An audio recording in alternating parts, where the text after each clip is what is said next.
En este video vamos a ver el sistema de coordenadas celestes horizontales.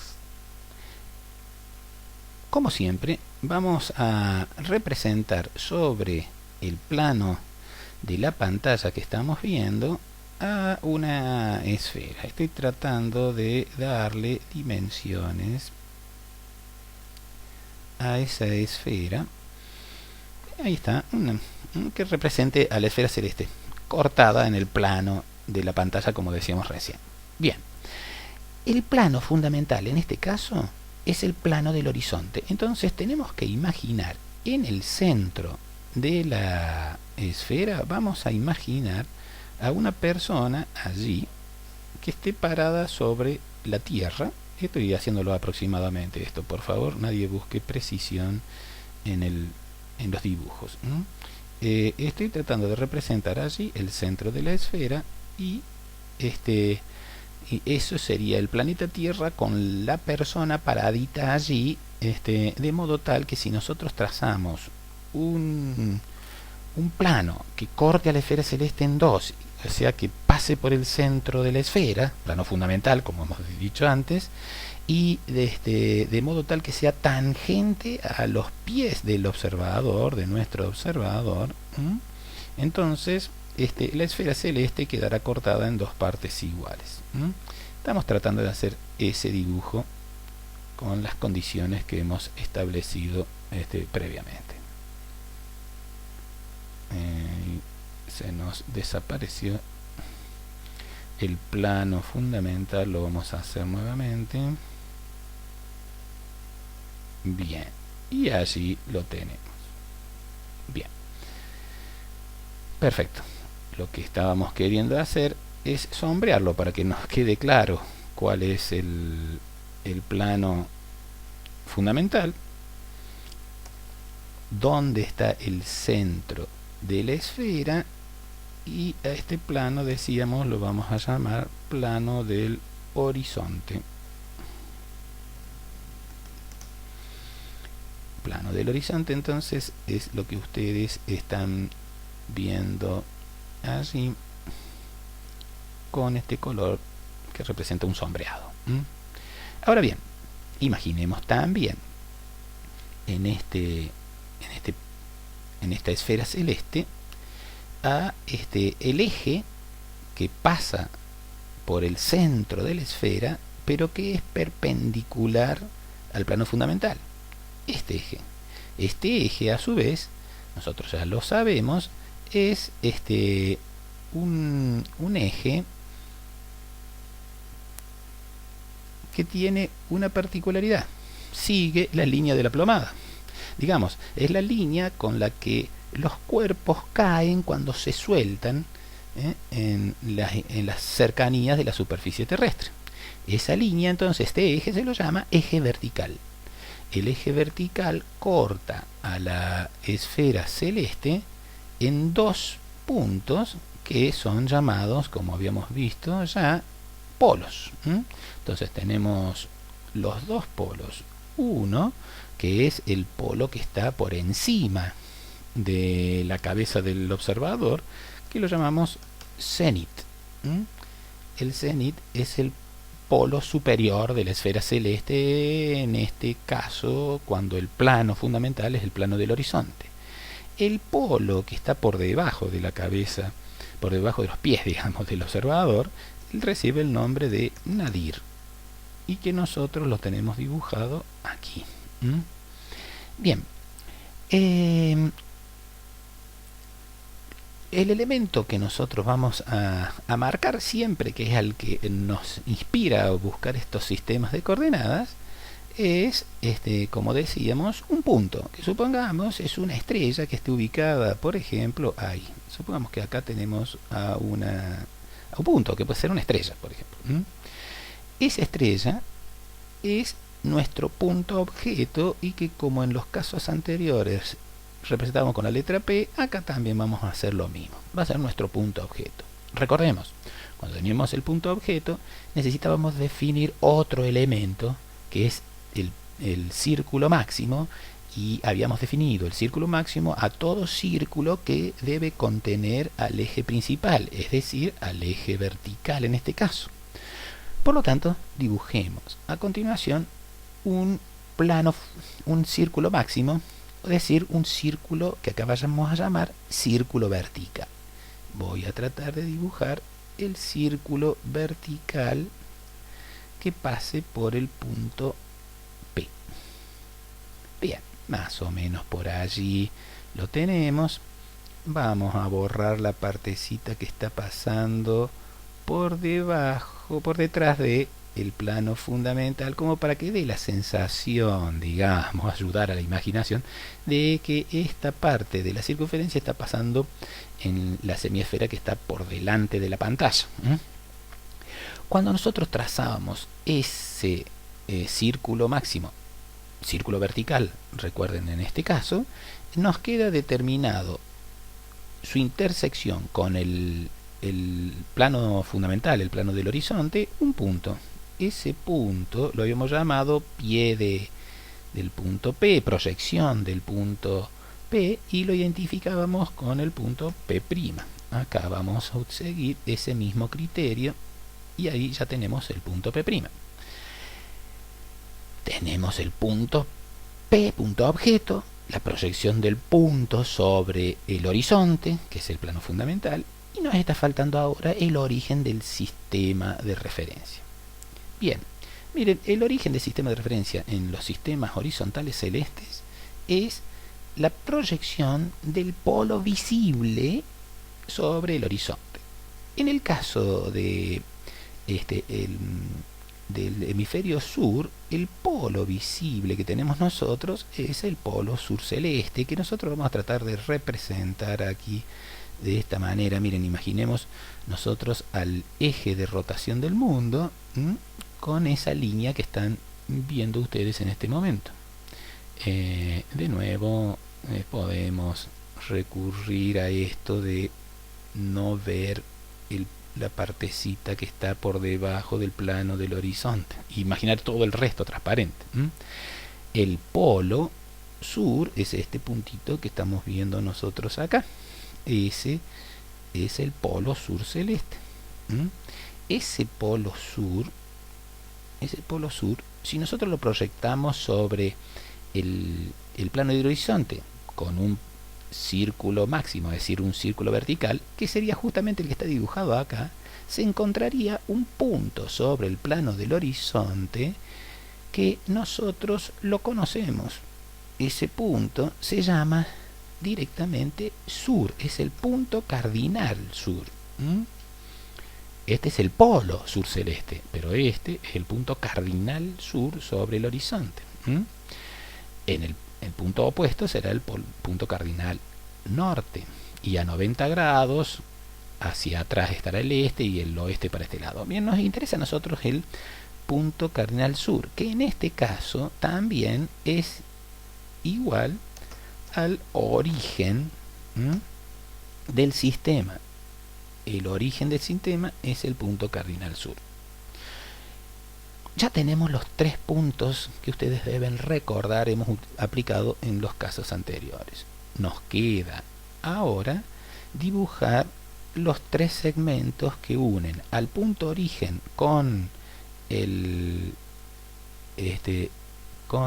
centro de la esfera, a la proyección del punto con el centro de la esfera y al origen con el centro de la esfera. Bien, ya tenemos esos puntos, ahora nos quedan representar los ángulos. Visualizamos rápidamente aquí 2 ángulos. Uno, el que está en el plano vertical aquí que estamos tratando de representar, y otro que lo podemos dibujar aquí en el plano horizontal. Estos 2 ángulos reciben nombres particulares. En el caso del que está sobre el horizonte se llama azimut. El azimut es el ángulo formado en el plano del horizonte desde el origen hasta la proyección del punto P sobre el horizonte. y el otro ángulo recibe el nombre de altura. La altura es el ángulo que va desde la proyección del punto P sobre el horizonte hasta el punto objeto. Aquí las coordenadas azimut y altura no quedarían totalmente definidas si es que no acompañamos un convenio de signos que evite posibles confusiones. El ángulo que va desde el origen hasta el punto P, vamos a tratar de representarlo aquí. Ese ángulo, que incluso le vamos a marcar sus flechitas como para que se tenga la referencia de sentido, digamos, ese sentido es el sentido positivo de medición del ángulo del azimut. El azimut en realidad siempre es positivo porque se mide de 0 a 360 grados en el sentido horario visto desde el cenit. O sea, imaginen ustedes que hacemos un agujerito ahí en el cenit y ponemos el ojo desde ahí arriba y miramos. El azimut lo vamos a ver saliendo desde el sur, pasando por el oeste al norte y luego hacia el este y dar toda la vuelta de 0 a 360 grados. En este caso es menos de 180 grados, ¿verdad? Bien. Ya tenemos definido el azimut y con su convenio de signos. En el caso de la altura es un apartamiento del plano del horizonte hacia el cenit, pero también tenemos la posibilidad de apartarnos hacia el nadir. Entonces aquí ya sí vamos a tener dos signos. En el caso que tenemos aquí un punto ubicado sobre el plano del horizonte, es decir, hacia el cenit, en ese caso tenemos un ángulo que se conviene en denominar a estos ángulos positivos. Por lo tanto, esta será una altura positiva y, como ya podemos imaginar, la altura irá de 0 a más 90 si es que el punto está sobre la semiesfera a la que le pertenece el cenit. Si estuviese por debajo del horizonte, es decir, hacia el nadir, la altura se llamará negativa. Esas serían las dos coordenadas fundamentales. Sin embargo, aparece una tercera coordenada de utilidad práctica, digamos, que es simplemente el complemento de la altura y que vamos a representar aquí con este color celeste, por ejemplo. Bueno, este ángulo se lo conoce como distancia cenital y es lo que yo estoy representando acá de esta manera. Como ustedes ven, la distancia cenital es el complemento de la altura, por lo tanto la altura más la distancia cenital es siempre 90 grados. Cenital. Bien. Y a veces se lo suele representar con la letra Z. Bueno, de esta manera tenemos definidos las coordenadas que se utilizan en un sistema de coordenadas horizontales.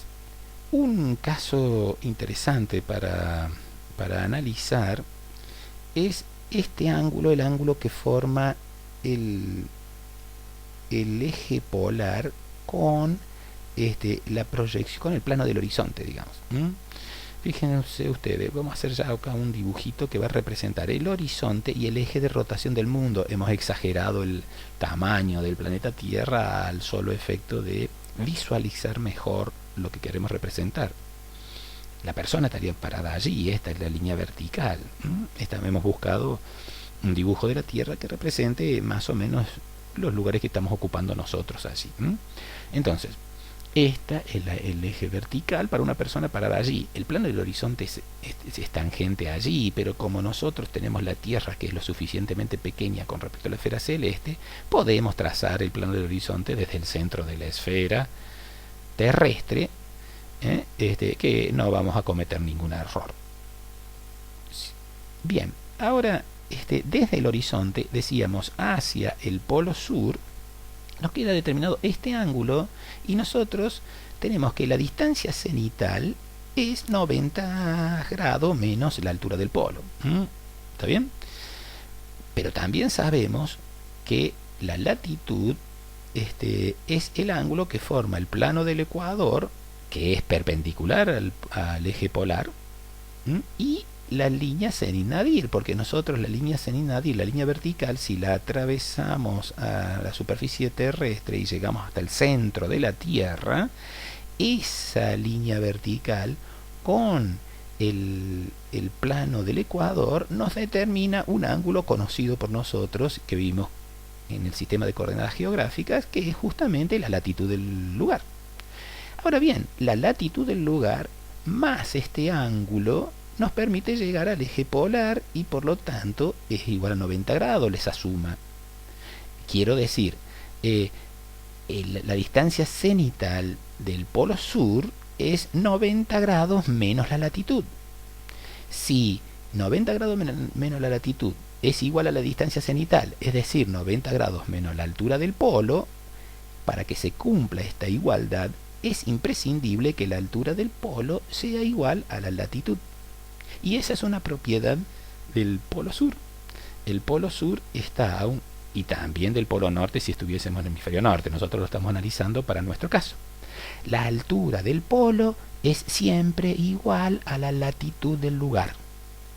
La ciudad de Córdoba, por ejemplo, está a menos 31 grados. Bueno, 31 grados, tomamos el valor absoluto. 31 grados de apartamiento del Ecuador, que es la latitud. Bueno, la del polo va a estar, el polo sur, lo vamos a encontrar sobre el horizonte a 31 grados de inclinación. Y por último, vamos a ver para qué nos sirve este sistema. Bueno, este sistema de coordenadas horizontales celestes sirven porque si nosotros conocemos la altura de un punto objeto en la esfera celeste, vamos a poder interpretar qué tan inclinado está con respecto al horizonte, y este dato nos va a permitir saber si un rayo de luz atraviesa mucha atmósfera o no. Si un objeto está sobre el cenit, atraviesa muy poca atmósfera, entonces es visible con la mayor nitidez. Los cuerpos que están a alturas muy bajas no solo tienen el problema de que atraviesan mayor cantidad de atmósfera porque el rayo de luz llega inclinado, sino que también sufren otros efectos como el de la refracción, se descompone la luz, hay dispersión de algunas longitudes de ondas y hay pérdidas porque ese medio no es totalmente transparente. Esa es la utilidad de saber qué altura tiene un objeto en un instante determinado que uno desea observar. ¿Cuál es la desventaja de este sistema? Bueno, este sistema tiene la desventaja que se basa en los planos fundamentales de un punto sobre la superficie terrestre.